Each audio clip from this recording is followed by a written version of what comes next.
The studio lights were dim, the air tense, and the silence heavy enough to make even the camera crew hold their breath. Demet Özdemir sat across from the host, her eyes focused but distant, as if she were about to reveal something she hadn't planned to. It wasn't just another interview, it was the one that would have everyone talking by morning. The host leaned forward. "Demet," he began carefully, "you've been very quiet about certain things lately, especially regarding Can Yaman. Fans are wondering if there's something left unsaid between you two." Demet smiled faintly, the kind of smile that hides a storm behind it. "I've been quiet because sometimes silence protects more than words ever could." The audience leaned in. The host didn't interrupt. He knew this was leading somewhere. After a long pause, Demet continued, her voice trembling just enough to reveal the weight of what she was saying. "There are things between people that even time doesn't fully erase. And sometimes, you can't explain them, even to yourself." The host blinked. "Are you talking about Can?" She didn't answer directly. Instead, she took a slow breath and whispered, "Let's just say, not everything that ends is finished." That was it, the sentence that would ignite an entire storm online. By the time the interview aired that night, Twitter was on fire. Hashtags like #DemetConfession and #CanYamanTruth started trending worldwide. Clips of her expression, her tone, and that single mysterious line, "Not everything that ends is finished," were replayed over and over again. Fans analyzed every word. Some claimed it was a subtle message to Can, others said it was closure disguised as mystery. But one thing was certain, she had said something she had been holding back for a very long time. What made the confession even more intriguing was what came after. Later that same evening, Demet posted a cryptic Instagram story. A photo of the sea at sunset with the caption, "Some things you can't explain, because they were never meant to be understood." It sent everyone into a frenzy. Who was she talking about? What couldn't she explain? And most importantly, did Can know? Because just 1 hour later, Can Yaman posted something too. A black and white photo with no caption, only a single symbol. The timing was too close to be coincidence. The internet exploded with theories. Some said he was responding to her. Others thought it was his way of saying goodbye. But a few, the ones who'd followed their story from the start, believed something else entirely. That maybe, just maybe, this wasn't an ending. It was a confession wrapped in silence. The morning after the interview, every entertainment outlet across Turkey, Italy, and Spain had the same headline splashed across their front pages. Demet Özdemir's mysterious confession to Can Yaman shocks fans, even I can't explain this. Clips from the interview were everywhere, Twitter, TikTok, YouTube. Fans paused and replayed the moment over and over, zooming in on Demet's expression, analyzing every flicker of emotion in her eyes. There was something raw there, something real. The kind of look that doesn't belong to an actress in character, but to a woman remembering something she wished she could forget. For days, social media was flooded with theories. Some said the confession referred to their secret breakup years ago. Others believed it hinted at something that had recently happened between them, a private message, a phone call, a moment off camera that no one knew about. Whatever it was, the internet could feel it, this wasn't scripted. Meanwhile, Can Yaman remained silent. No interviews, no comments, no statements, just that one dove emoji he had posted right after her confession. It wasn't much, but it was enough to drive fans wild. The dove, a symbol of peace, freedom, or maybe forgiveness. Was it his way of responding without words? A journalist who had worked closely with both of them during her Kensi Kuss said in an interview, what they had wasn't just chemistry, it was connection. And connections like that don't disappear. They just go quiet. Behind the scenes, Demet tried to move on with her normal routine. But her team noticed something was different. During rehearsals, she was quieter than usual. She would stare at her phone during breaks, typing something, then deleting it again and again. One assistant later admitted, it looked like she wanted to send a message but couldn't decide what to say. The truth was, she had already written it. A long, unsent message sitting in her drafts for days. It started with 3 simple words, "I saw you." Those words were loaded. Because a week before that interview, Demet had been in Rome, secretly. She was there for a photo shoot, or at least that's what everyone thought. But one evening, as she walked through the narrow streets near Trastevere, she saw him, Can, sitting at an outdoor cafe. He wasn't alone. Next to him was Sarah Bluma. They weren't doing anything inappropriate. No hand-holding, no closeness. Just 2 people laughing under the warm Italian lights. But for Demet, that moment froze everything. It wasn't jealousy. It was realization. Realization that life had truly moved on. That the version of us she kept in her heart no longer existed anywhere else but in her memory. She walked away without saying a word. That night, back in her hotel room, she wrote the message she never sent. "I saw you. And I realized something. Maybe I was never supposed to understand why things happened the way they did. Maybe it's not something I can explain, even to myself." She stared at it for hours. Then she deleted it. And that, ironically, was the seed of the sentence that stunned the world, "Even I can't explain this." It wasn't planned, wasn't written in a script. It slipped out of her heart before her mind could stop it. What she didn't know was that Can had also seen her that night. He hadn't called out because she was already walking away. He had simply watched, frozen, realizing that the silence between them said more than words ever could. And that silence was the one thing neither of them could explain. For days after that night in Rome, Can couldn't shake the image from his mind. Demet, standing across the street, still, silent, her face half lit by the glow of the streetlights. He hadn't expected to see her, not there, not then. The moment lasted only seconds, but it felt like time stopped. He opened his mouth to call out her name, but something inside him froze. Maybe guilt. Maybe disbelief. Maybe just the shock of realizing how small the world still was between them.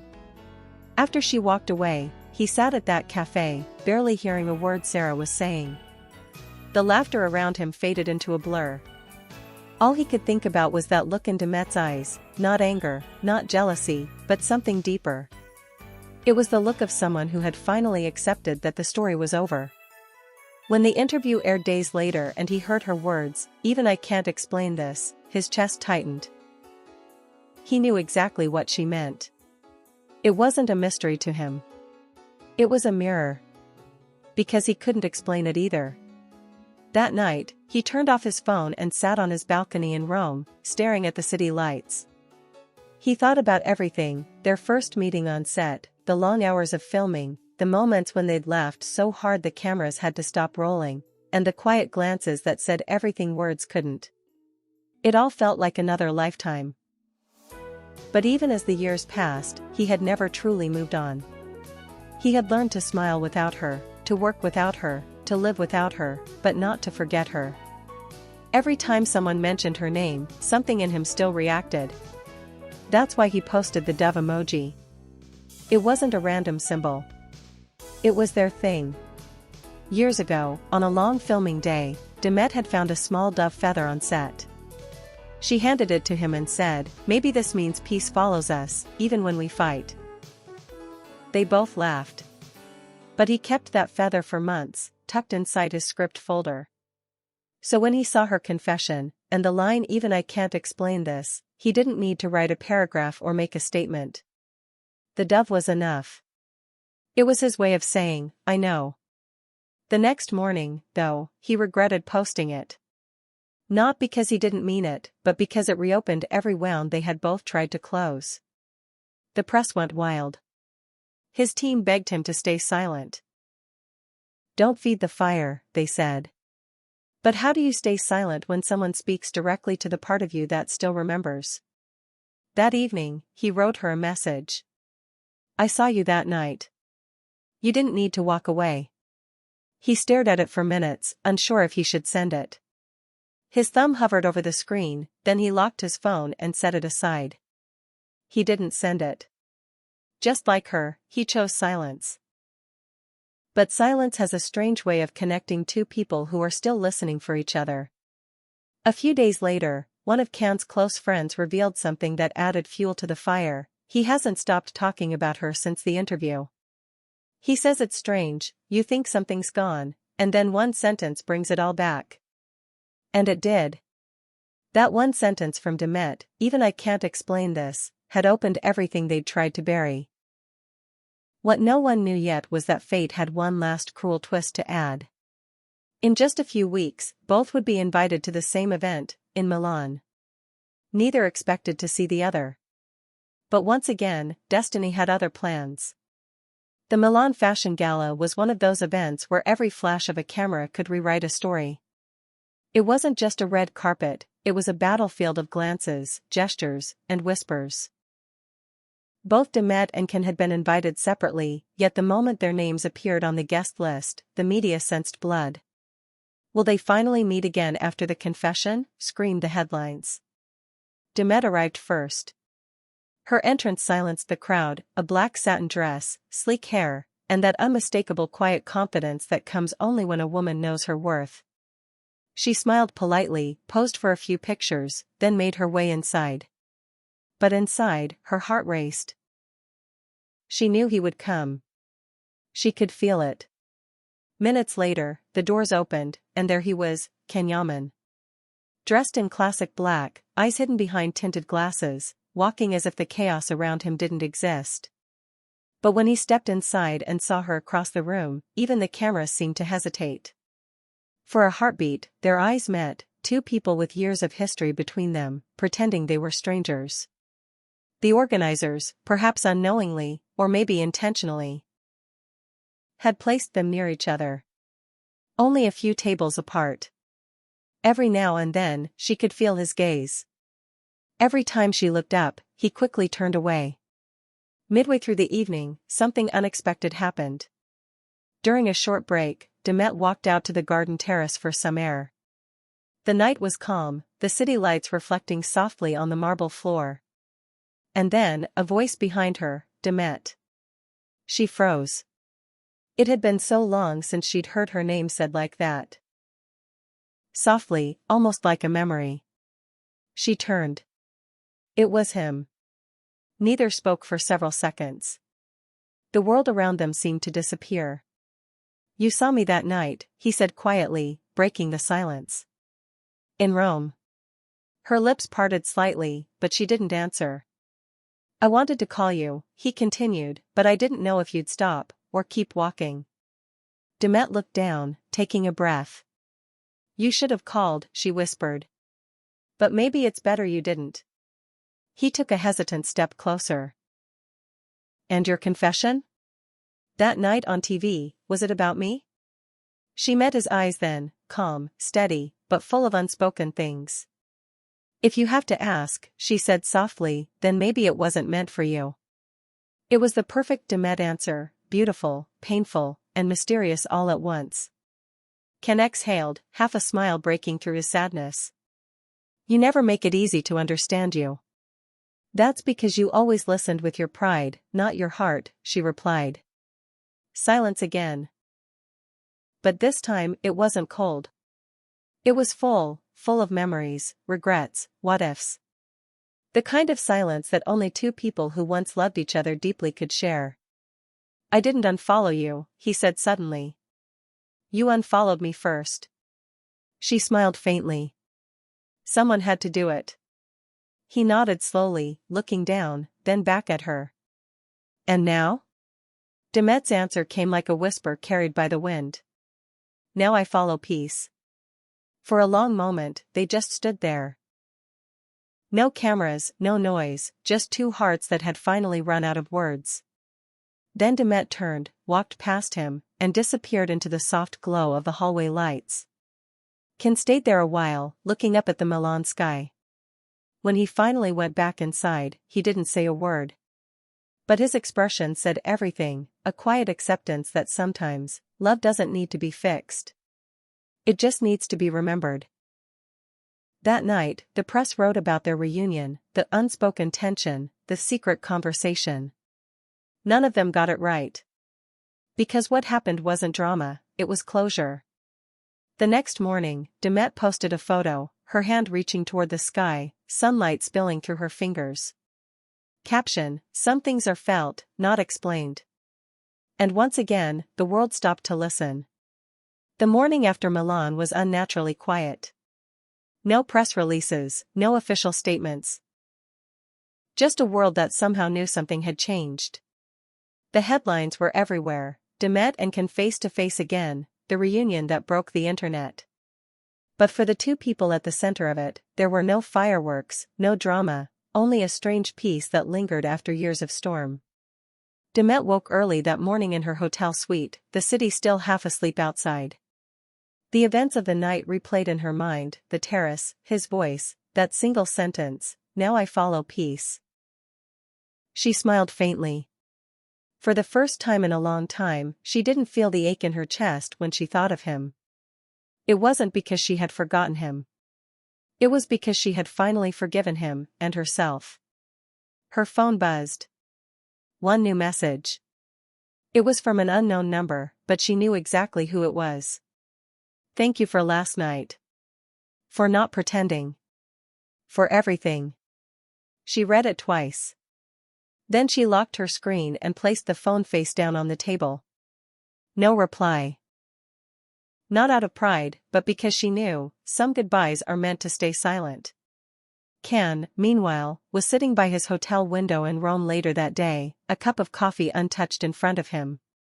He had watched the sunrise, thinking about that final look on her face as she walked away. There was no bitterness, no anger. Just calm. The kind of calm you feel when something ends exactly how it was supposed to. He opened Instagram, not to post, but to look. For a moment, he hovered over her profile. He didn't need to scroll. The first post he saw was her hand reaching toward the sky, captioned, "Some things are felt, not explained." He smiled. "You're right," he murmured to himself. "You never could be explained." Then, without hesitation, he double-tapped the photo. A quiet like from across the distance. Back in Istanbul, her phone buzzed again, a simple notification: "Can Yaman liked your post." She stared at it for a moment, then let out a soft breath and whispered, "Maybe that's enough." Because in that tiny act, across countries and years, everything that had ever been said or left unsaid between them found its final note. No interviews followed. No statements. Just two people, somewhere in the world, finally at peace with the story they had once written together. Weeks later, Demet was seen filming a new project, lighter, freer, smiling in a way that seemed different. Reporters shouted questions about the Milan night, but she only said one thing: sometimes, the most beautiful endings aren't about winning or losing. They're about understanding. Can, too, had moved on, working, traveling, living quietly. In one interview, when a journalist asked if he had seen Demet recently, he gave a small smile and replied, "Some people you don't need to see to know they're doing well." And that was it, their final chapter. No bitterness, no scandal, no explanation. Just two hearts that once beat in sync, now walking their separate paths with gratitude instead of grief. Because love doesn't always end with distance or betrayal. Sometimes it ends when both souls finally understand that they've already given each other everything they could. Demet had said it best, "Even I can't explain this." But maybe it didn't need explaining. Because some stories are not meant to be understood. They're meant to be felt. And theirs would be felt forever.